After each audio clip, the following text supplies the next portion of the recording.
My name is Dr. Arun Jaitley.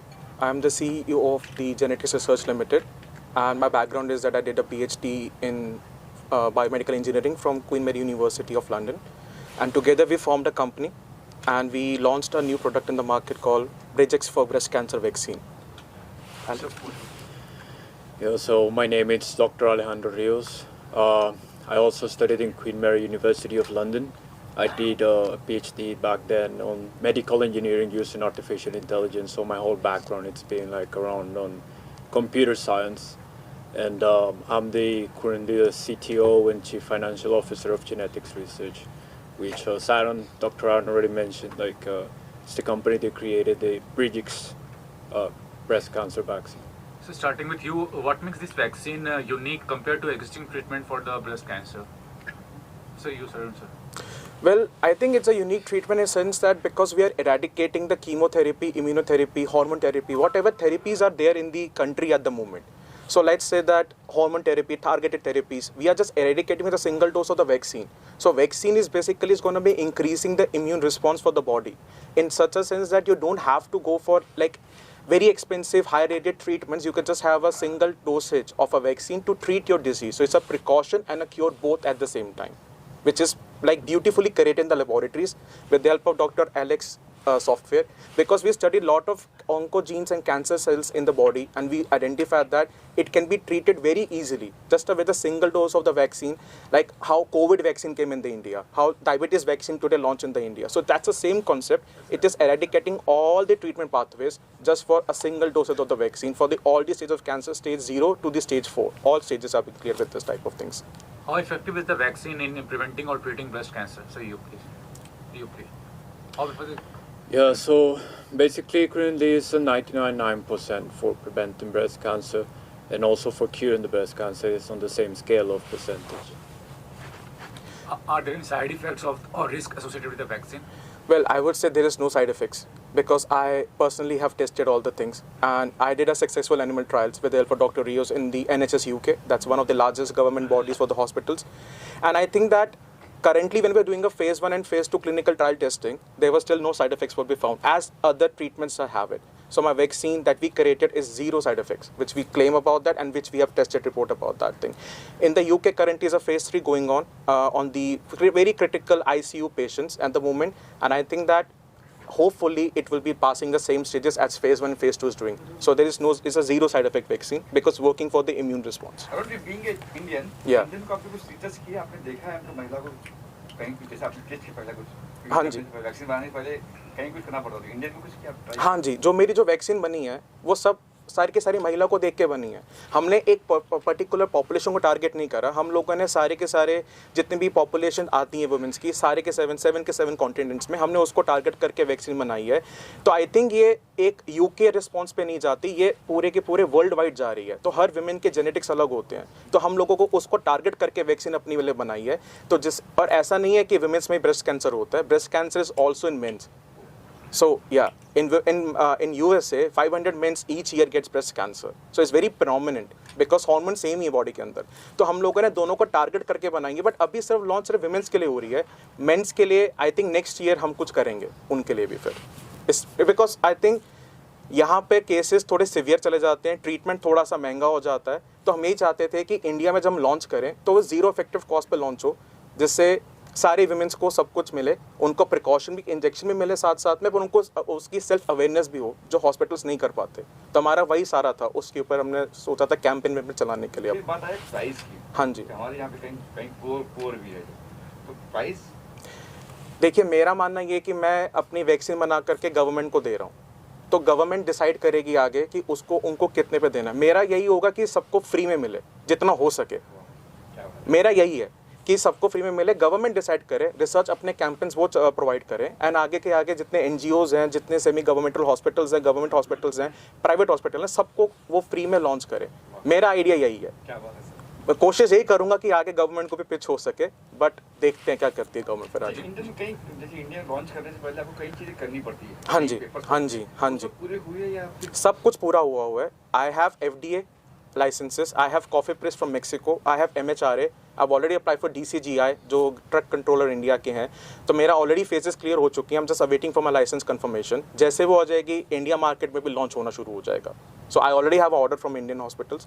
I'm just awaiting the confirmation from the DCGI to get me the license after that. And how unique this is as compared to other vaccine or something there in the market? Like how unique your product is like? Well, I think this is something simple. Like you guys came here for getting to know and awareness about the breast cancer. So आपके सामने अभी तक कोई product ऐसा launch हुआ नहीं जो cancer की वैक्सीन बना रहा हो. बनाते हैं कंपनीज, पर 50% 40% तक का रेशियो रहता है. और हमारी कंपनी कह रही है कि हम 90% से ऊपर के हम टारगेट करा सकते हैं. हम उसको थेरेपी दे रहे हैं.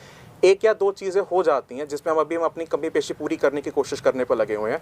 बट ये वैक्सीन इतनी यूनिक इस वे में है क्योंकि ये बॉडी को ही टारगेट करके उसको कह रही खुद अपना रेप्लिकेट करके उसको ख़त्म कर सके डिजीज़ को, जो बाकी वैक्सीन नहीं करती हैं.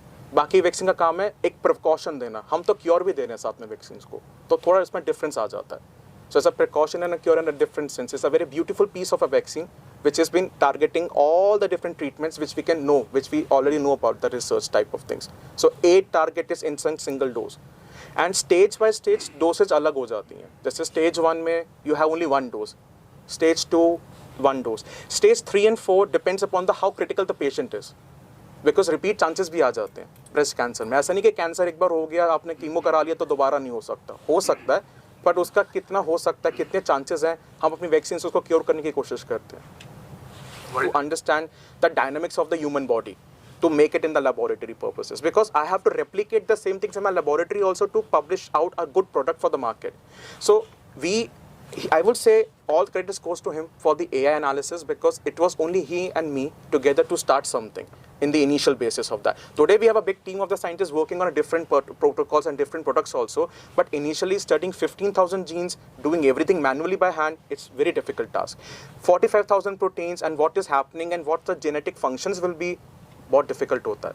तो आई थिंक इसका सॉफ्टवेयर उस काम में इसलिए आ रहा है क्योंकि वो हमें एनालाइज करने भी हेल्प कर रहा है, बट हमें आगे भी बता रहा है कि वो टारगेट एग्जैक्टली ब्रेस्ट पे हो रहा है क्या नहीं हो रहा है. आपने वैक्सीन तो लगा ली, आपको क्या पता वो एक्चुअली ऑर्गन पे जा रही कि नहीं जा रही है, वो कहाँ जा रही है हमें पता ही नहीं है. इसके सॉफ्टवेयर से एटलीस्ट पता तो चल रहा है कि एग्जैक्टली कहाँ जा रही है, प्रोटीन पे टारगेट हो रहा है. और 7 दिन के बाद, जब वैक्सीन लगने के 7 दिन के बाद आपको तो दोबारा हॉस्पिटल विजिट करना पड़ेगा.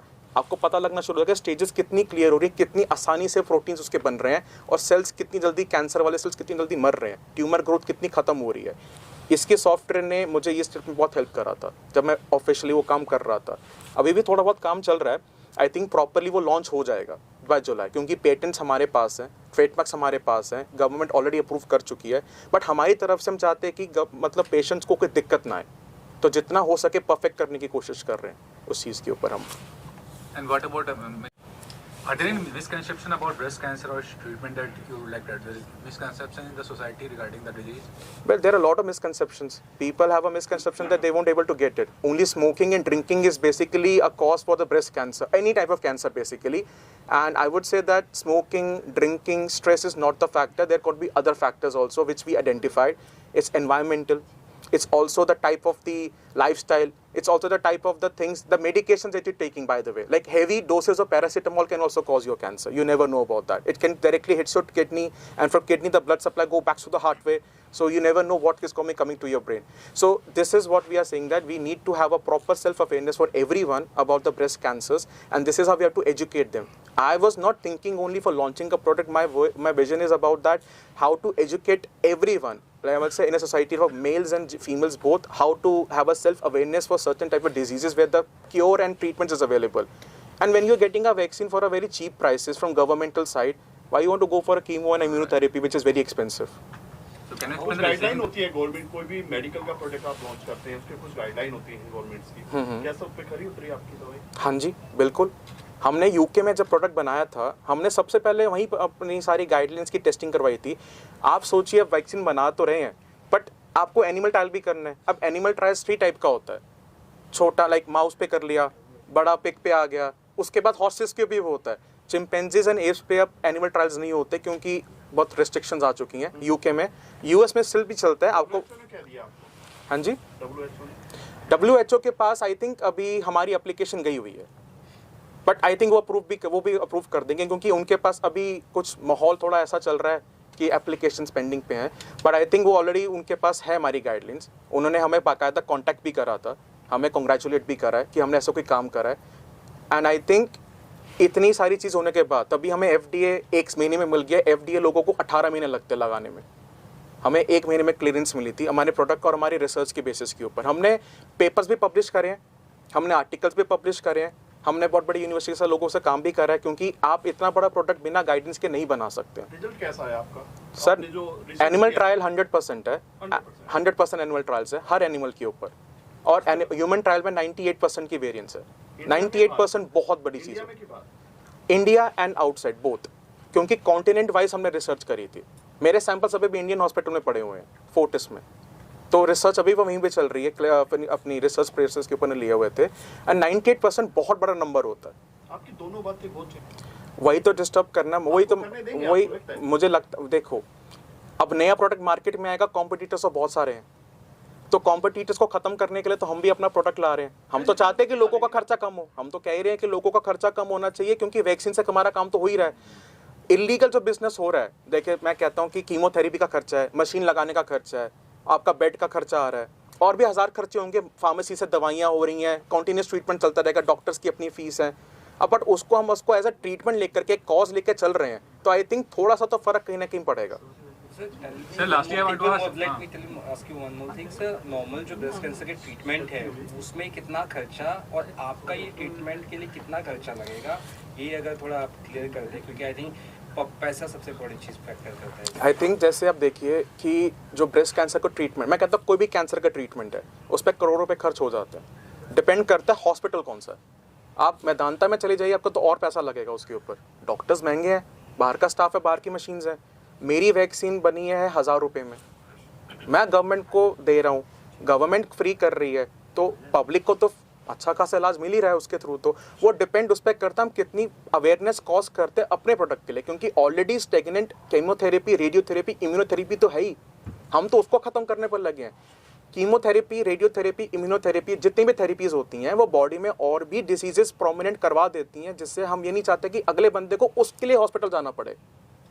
आप अपनी बीमारी का ट्रीटमेंट करा रहे हो तो दोबारा दूसरी बीमारी भी हो सकती है बॉडी के अंदर। ऐसा नहीं कि खत्म हो गया तो आपको कुछ नहीं होने वाला, आपका इम्यून सिस्टम तो लो हो ही चुका है, तो आप सोचो आपको क्या क्या फेस करना पड़ेगा उसके बाद। दवाइयाँ तो वैसे भी अभी दी जाती हैं कीमोथेरेपी के साथ साथ। आप अपनी तरफ से आपको इतना अलाउ हम तो कहते हैं कि वैक्सीन लग गई, आपको जरूरत ही नहीं है, आप 21 दिन में ठीक हो जाओगे। आपकी जो बनाई है हाँ जी। 1000 रुपए वाली, तो उससे 10 दिन में ठीक हो जाएगा कैंसर? 10 दिन में नहीं सर, स्टेज पे डिपेंड करता है, स्टेजेस कैसे जा रही हैं। अगर स्टेज 1 है तो महीना 1.5 महीने में आप क्योर हो जाएंगे, लेके चलते हैं। बिल्कुल क्योर हो जाएंगे, 110% पे क्योरिटी आएगी अगर आपको। मिलना चाहे तो ऑनलाइन आप बताइए कैसे आपसे मिल सकते हैं। वैक्सीन भी लॉन्च नहीं, लॉन्च होगी जुलाई, लॉन्च होगी जुलाई लॉन्च में। करे सर? यूके में जुलाई में लॉन्च हो रही है, इंडिया में इंडिया में नेक्स्ट ईयर जनवरी 2025 अर्ली। Next year. अच्छा, हाँ जी। टाइम है। जनवरी में। या तो थैंक यू सर। तभी कुछ डन।